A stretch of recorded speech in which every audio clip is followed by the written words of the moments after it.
Hello दोस्तों, स्वागत है आपका आपके अपने YouTube चैनल स्टडी कंटेंट में। आज हम आपके लिए लेकर आए हैं अक्टूबर मंथ की मूमल करंट अफेयर का नेक्स्ट पार्ट।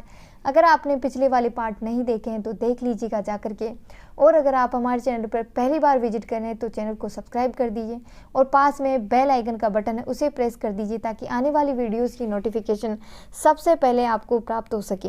और आपको हमारे चैनल पर जितनी अभी तक एक साल की जो मूमल करंट अफेयर है वो आपको अवेलेबल हो जाएगी, तो जल्दी से सब्सक्राइब कर दीजिए चैनल को और आप हमारे प्लेलिस्ट में जा कर के सारी एक साल तक की करंट अफेयर देख सकते हैं।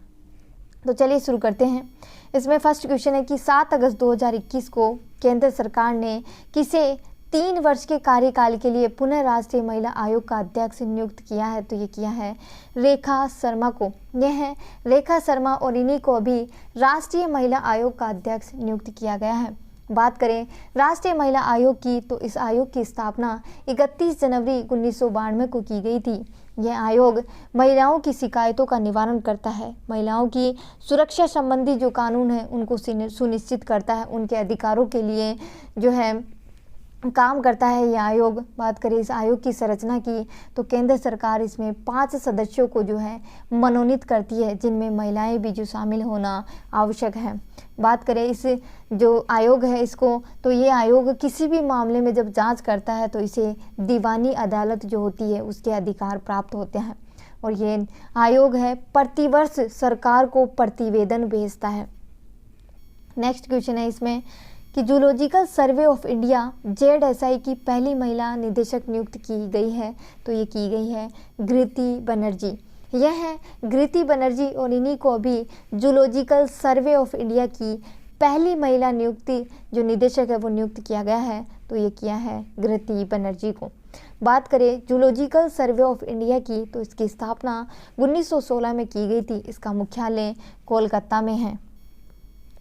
नेक्स्ट क्वेश्चन है कि अगस्त 2021 में किसे लेखा महानियंत्रक CGA नियुक्त किया गया है? तो ये किया है दीपक दास को। यह है दीपक दास और इन्हीं को अभी लेखा महानियंत्रक जो है नियुक्त किया गया है।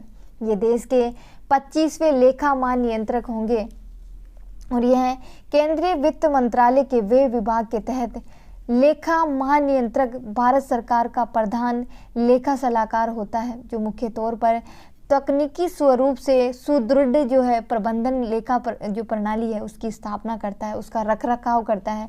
यानी कि जो वित्त से संबंधित जो कार्य हैं उनका रखरखाव, उनका प्रबंधन संबंधी जितने भी कार्य होते हैं वो लेखा महानियंत्रक करता है। नेक्स्ट क्वेश्चन है इसमें कि संयुक्त राष्ट्र सुरक्षा परिषद की खुली चर्चा की अध्यक्षता करने वाले देश के पहले प्रधानमंत्री बने हैं, तो ये बने हैं नरेंद्र मोदी। नरेंद्र मोदी ने वीडियो कॉन्फ्रेंसिंग के माध्यम से समुद्री सुरक्षा को बढ़ावा देने और अंतर्राष्ट्रीय सहयोग की आवश्यकता पर उच्च स्तरीय खुली चर्चा की अध्यक्षता की है। नेक्स्ट क्वेश्चन है कि भारतीय मूल की अमेरिकी जिन्हें भारत में US agency for international development का नया मिशन जो है निदेशक नियुक्त किया है, तो ये किया है वीना रेड्डी को। यह है वीना रेड्डी और इन्हीं को अभी US agency for international development का नया मिशन का निदेशक नियुक्त किया है। यह भारतीय मूल की है और ये आंध्र प्रदेश में इनका जन्म हुआ था। नेक्स्ट क्वेश्चन है कि अगस्त 2021 में सीमा सुरक्षा बल BSF के महानिदेशक बने हैं, तो ये बने हैं पंकज कुमार। यह है पंकज कुमार और यही अभी सीमा सुरक्षा बल यानी कि BSF के महानिदेशक बने हैं। देखिए आपको इसमें जो करंट अफेयर पढ़ाई जा रही है उतनी सफिशिएंट है, आपको और कहीं से पढ़ने की ज़रूरत नहीं है। अभी आप RS का पेपर उठा के देख लेना, SI का पिछला SI का पेपर, अभी जितने भी पेपर हुए हैं उनमें जो करंट अफेयर आई है वो मूमल से बाहर नहीं गई है। तो आप एक मैगजीन पढ़िए, उससे बाहर करंट अफेयर नहीं जाती है। फालतू में 10 जगह भटकने से अच्छा है कि आप एक सोर्स को 10 बार पढ़ें, ठीक है। और मूमल करंट अफेयर इतनी शानदार है कि इसमें सारी डिटेल दी हुई होती है, ठीक है। नेक्स्ट क्वेश्चन है कि स्टॉप टीबी पार्टनरशिप बोर्ड के नए अध्यक्ष बने हैं, तो ये बने हैं मनसुख मंडाविया। यह हैं मनसुख मंडाविया और यही अभी स्टॉप टीबी पार्टनरशिप बोर्ड के अध्यक्ष बने हैं। बात करें टीबी की तो विश्व स्वास्थ्य संगठन है उसने वर्ष 2030 तक दुनिया भर में टीबी की जो बीमारी है उसका उन्मूलन करने का लक्ष्य रखा है। और भारत सरकार ने जो 2025 तक भारत को टीबी मुक्त करने का लक्ष्य रखा है, यानी कि वर्ल्ड में तो 2030 में टीबी मुक्त होगा पूरा वर्ल्ड, और भारत जो है 2025 में टीबी मुक्त होने का लक्ष्य रखा है। नेक्स्ट क्वेश्चन है कि अगस्त 2021 में नवगठित सहभागिता मंत्रालय में संयुक्त सचिव नियुक्त किया गया है, तो ये किया है अभय कुमार सिंह को। यह है अभय कुमार सिंह और इन्हीं को अभी सहभागिता मंत्रालय में संयुक्त सचिव नियुक्त किया गया है। नेक्स्ट क्वेश्चन है कि अगस्त 2021 में बैंकिंग और वित्तीय धोखाधड़ी सलाहकार बोर्ड के अध्यक्ष के रूप में पुनः नियुक्त किया गया है, तो ये किया है टी.एम. भसीन को। यह है टी.एम. भसीन और इन्हीं को अभी बैंकिंग और वित्तीय धोखाधड़ी सलाहकार बोर्ड के अध्यक्ष के रूप में नियुक्त किया गया है। केंद्रीय सतर्कता आयोग ने टी.एम. भसीन को बैंकिंग और वित्तीय धोखाधड़ी बोर्ड के अध्यक्ष के रूप में नियुक्त किया है। बात करें केंद्रीय सतर्कता आयोग की तो इसकी स्थापना फरवरी 1964 में की गई थी। के संथानम समिति की सिफारिश पर की गई थी। वर्तमान में इसके जो अध्यक्ष हैं वो सुरेश एन पटेल हैं। और बात करें केंद्रीय जो सतर्कता आयुक्त हैं उसमें एक केंद्रीय सतर्कता आयुक्त होते हैं और दो से कम जो हैं वो अन्य सदस्य होते हैं। नेक्स्ट क्वेश्चन है कि सर्वोच्च न्यायालय में 9 नए न्यायाधीशों की नियुक्ति की गई है। मुख्य न्यायाधीश जो न्यायमूर्ति है एन.वी. रमन्ना की अध्यक्षता में कॉलेजियम की संस्तुति पर सर्वोच्च न्यायालय में 9 न्यायाधीशों की नियुक्ति राष्ट्रपति श्री रामनाथ कोविंद के द्वारा की गई है। सर्वोच्च न्यायालय में न्यायाधीशों की अब कुल संख्या 33 हो गई है और अब एक ही पद रिक्त है। नए जो न्यायाधीश जो न्यायमूर्ति नियुक्त किए गए हैं उनमें पी.एस. नरसिम्हा वर्ष 2014 से 2019 के दौरान भारत के अतिरिक्त सॉलिसिटर जनरल भी रह चुके हैं। और ये इम्पोर्टेंट क्यों है, क्योंकि अयोध्या मामले में सर्वोच्च न्यायालय में भगवान श्री राम विराजमान का प्रतिनिधित्व उन्होंने किया था। ये पहला अवसर होगा जब भारत में एक साथ 3 महिला न्यायाधीशों की नियुक्ति सर्वोच्च न्यायालय में न्यायाधीशों के रूप में की जाएगी। इससे पहले जो सर्वोच्च न्यायालय में जो है महिला न्यायाधीशों की जो संख्या है वर्तमान में अब 4 हो गई है, यानी कि 3 अब नियुक्त की गई है और एक पहले से थी, यानी कि टोटल 4 महिलाएं हो गई हैं। अब तक जो मुख्य न्यायाधीश है वो अब तक 11 जो महिलाएं हैं वो न्यायाधीश के पद पर रह चुकी हैं। और उनमें बात करें न्यायमूर्ति की तो एम फातिमा बीबी जो है सर्वोच्च न्यायालय में पहली महिला न्यायाधीश थी। नेक्स्ट क्वेश्चन है कि 14 अगस्त 2021 को भारत के किन 4 स्थलों को अंतर्राष्ट्रीय महत्व का अर्थात रामसर साइट घोषित किया गया है, तो ये किया है थोल और वाधवाना गुजरात को और सुल्तानपुर और भिंडावास हरियाणा को किया गया है। ये 4 जगह हैं, इनको रामसर साइट में जो है घोषित किया गया है। रामसर साइट क्या होती है? ये रामसर साइट आर्द्र भूमि का संरक्षण करती है। बात करें भिंडावास जो वन्य जीव अभयारण्य है वो हरियाणा में है, सुल्तानपुर राष्ट्रीय उद्यान है वो भी हरियाणा में है, और गुजरात में थोल झील वन्य जीव अभयारण्य है वो गुजरात में है, और वाधवाना जो आर्द्र भूमि है वो गुजरात में है। इन 4 जगहों को जो है रामसर साइट घोषित किया गया है और उसका संरक्षण रामसर साइट के तहत किया जाएगा। भारत में अब टोटल जो है 46 रामसर स्थल हो चुके हैं। नेक्स्ट क्वेश्चन है कि देश के किस शहर को पहला वाटर प्लस सिटी घोषित किया गया है, तो ये किया है इंदौर को।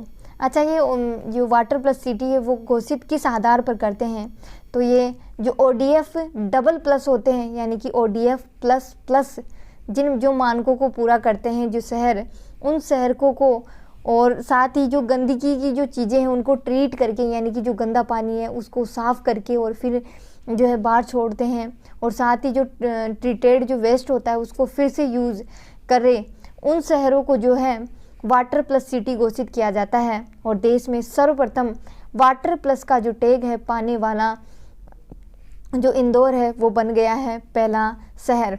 और इसके अलावा इंदौर जो है लगातार 4थी बार भारत का सबसे स्वच्छ शहर घोषित किया गया है। नेक्स्ट क्वेश्चन है कि देश का पहला इलेक्ट्रिक वाहन अनुकूल राजमार्ग है तो ये होगा दिल्ली और चंडीगढ़। दिल्ली और चंडीगढ़ के बीच 250 किलोमीटर का जो लंबा हाईवे है उसमें हर 25 या 30 किलोमीटर के दायरे में एक इलेक्ट्रॉनिक चार्जिंग जो स्टेशन है वो लगाया जाएगा। नेक्स्ट क्वेश्चन है, सीमा सड़क संगठन ने किस राज्य और केंद्र शासित प्रदेश में दुनिया की सबसे ऊंची सड़क का निर्माण किया है तो ये किया है लद्दाख में। ठीक है, लद्दाख में 19,300 फीट ऊंचाई वाली सड़क जो है उसका निर्माण किया है और ये पूर्वी लद्दाख में उमलिंगता दर्रे से होकर के गुजरेगी। इसकी लंबाई 52 किलोमीटर है और ये सड़क पूर्वी लद्दाख के चुमूर सेक्टर्स के कई महत्वपूर्ण जो शहर हैं उनको जोड़ेगी। इसकी ऊंचाई माउंट एवरेस्ट के जो बेस कैप है उससे भी ज़्यादा है। अब तक जो सर्वोच्च ऊंचाई में जो है बोलीविया जो है वहाँ पर जो सड़क बनी हुई थी सर्वाधिक ऊंचाई में, लेकिन भारत ने बोलीविया का जो है रिकॉर्ड तोड़ दिया है और अब दुनिया की सबसे ऊंची सड़क का रिकॉर्ड बोलीविया के नाम था अब तक, लेकिन भारत ने इसे तोड़ करके जो है अपने नाम कर लिया है और ये सड़क है लद्दाख में है दुनिया की सबसे ऊंची सड़क। बात करें सीमा सड़क संगठन की तो इसकी स्थापना 7 मई 1960 को की गई थी और इसका मुख्यालय नई दिल्ली में है। नेक्स्ट क्वेश्चन है कि केंद्र शासित प्रदेश जहां अधिसूचित संरक्षित क्षेत्रों का दौरा करने के लिए भारतीय नागरिकों के लिए रनर लाइन परमिट की आवश्यकता को समाप्त कर दिया गया है तो ये किया है लद्दाख में। रनर लाइन जो परमिट होता है वो क्या होता है, एक आधिकारिक यात्रा दस्तावेज होता है। उस परमिट से हम सरकार से है जो वहाँ जाने की इजाज़त लेते हैं और उसके लिए हमें कुछ शुल्क देना पड़ता है, लेकिन अब इसे समाप्त कर दिया गया है ताकि लद्दाख में पर्यटन और जो पर्यटन उद्योग है उसे बढ़ावा मिल सके। नेक्स्ट क्वेश्चन है कि 16 अगस्त 2021 को विश्व के दूसरे सबसे बड़े जीन बैंक का लोकार्पण कहाँ किया गया है तो ये किया गया है नई दिल्ली में। जीन बैंक बनाने की ज़रूरत क्यों पड़ी, क्योंकि जीन बैंक जो है उसके ज़रिए हम हमारी जो बहुमूल्य जैव संपदा है उसे पूरी तरीके से नष्ट होने से बचा सकते हैं।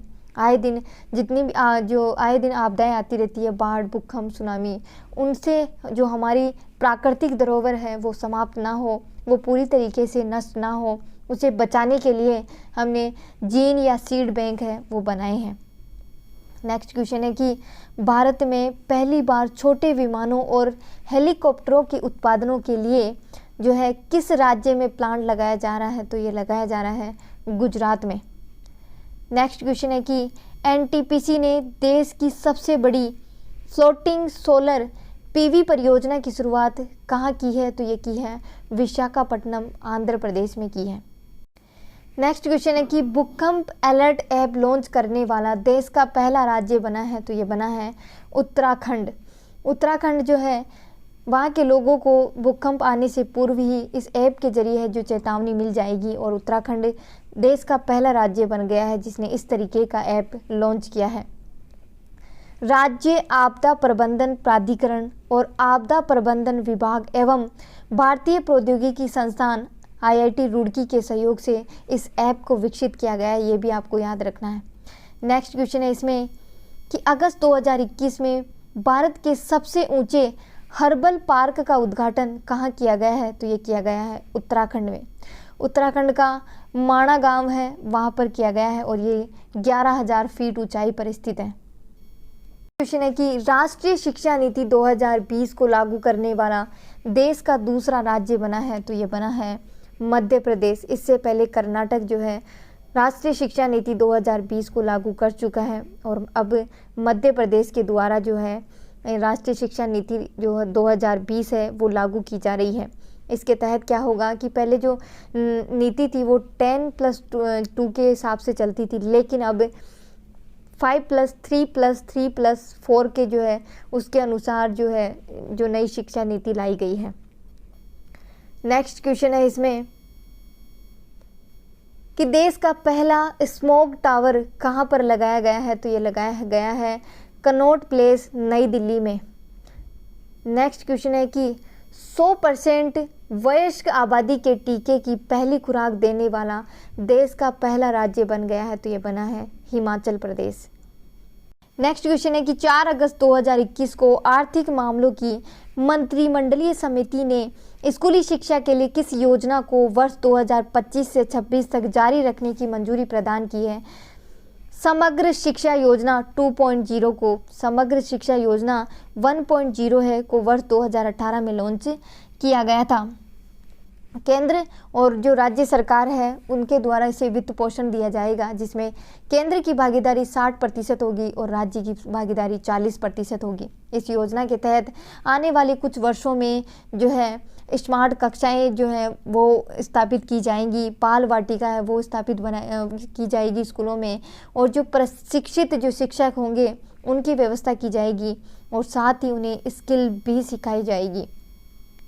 नेक्स्ट क्वेश्चन है इसमें कि अगस्त 2021 में भारत को खाद्य तेलों में आत्मनिर्भर बनाने के लिए किस मिशन की शुरुआत की गई है? तो ये की है राष्ट्रीय खाद्य तेल मिशन, पाम ऑयल की जो है शुरुआत की गई है। नेक्स्ट क्वेश्चन है इसमें कि 10 अगस्त 2021 को प्रधानमंत्री नरेंद्र मोदी ने उत्तर प्रदेश के महोबा में एलपीजी कनेक्शन से संबंधित किस योजना की शुरुआत की है? तो ये शुरुआत की है उज्ज्वला योजना 2.0 की शुरुआत की है। जो उज्ज्वला योजना 2.0 है उसकी शुरुआत कहाँ से की गई है? महोबा से, जो कि उत्तर प्रदेश में एक गांव है महोबा, वहाँ से की गई है। केंद्र सरकार ने प्रधानमंत्री जो उज्ज्वला योजना है उसके पहले चरण का शुभारंभ 1 मई 2016 से किया था, और यह भी उत्तर प्रदेश के जो बलिया शहर है वहाँ से किया था। ठीक है, और ये जो पहला चरण था वो कब से कब तक चला? तो 2016 से लेकर के 2019 तक चला, और उसमें सरकार ने 8 करोड़ परिवारों को जो है एलपीजी कनेक्शन जो है मुहैया करवाया है। अब बात करें उज्ज्वला योजना 2.0 की, तो ये जो 2.0 अभी योजना लाई गई है उसके तहत क्या किया जाएगा? इसमें कुछ नए बदलाव किए गए। उसमें क्या होगा, पहले एक जो आपका गैस का जो स्टोव होता था वो और एक सिलेंडर दिया जाता था, लेकिन खाली सिलेंडर। लेकिन अब जो उज्ज्वला योजना 2.0 है उसके तहत एक स्टोव दिया जाएगा और साथ में सिलेंडर, और वो भी भरा हुआ, यानी कि गैस होगी उसमें। नेक्स्ट क्वेश्चन है कि वाहन स्क्रैपिंग नीति, वाहन स्क्रैपिंग नीति क्या है? इसके तहत अनुपयुक्त और जो प्रदूषण फैलाने वाले जो वाहन हैं उनको चरणबद्ध तरीके से हटाया जाएगा। नेक्स्ट क्वेश्चन है इसमें कि प्रधानमंत्री की आर्थिक सलाहकार परिषद के द्वारा 11 अगस्त 2021 को जारी बुजुर्गों के लिए जीवन का गुणवत्ता सूचकांक है, बुजुर्ग आबादी वाला शीर्ष राज्य बना है, तो ये बना है राजस्थान। ठीक है, तो वीडियो यहीं तक है। वीडियो को लाइक करें, शेयर करें और कमेंट करना ना भूलें। ऐसी और वीडियोस के लिए हमारे चैनल को सब्सक्राइब करना ना भूलें। हम आप लोगों के लिए इतनी मेहनत करते हैं, आपको सिर्फ एक लाइक का बटन दबाना है और एक सब्सक्राइब का बटन दबाना है। ठीक है, तो वीडियो यहीं तक है। जय हिंद, जय भारत।